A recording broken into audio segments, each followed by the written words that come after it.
હાલો કોણ? બાબુભાઈ, બાબુ પચાણ, ગામ અતંજા. વિમલભાઈ બોલું છું ગૌરસ માંથી. બોલો બોલો બોલો શેઠ બોલો. શું કર્યું? ચાલુ કરી દીધું? હા ચાલુ કરી દીધું. ફાયદો હે હંધે ઢોરે ને. કેટલા પશુને આપ્યું? તન પશુ ને આપ્યું. કેટલા દિવસ થયા? તમે દીધું ને તહેવારમાં જ આપ્યું, ચાલુ કરી દીધું. કોપલો બરોબર. કોપલો શું ફેર લાગે છે? એટલે સમજી લો ને, દૂધ વધી ગયું. કેટલું? કિલો. બરોબર. અને ફેટમાં?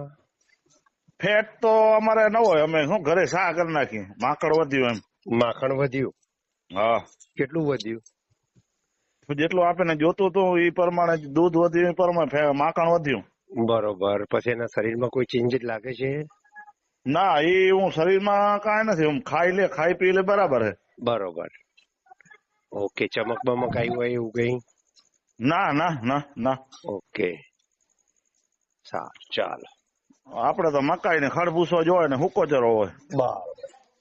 મકાઈ ઘા વાળીની જ છે. હા.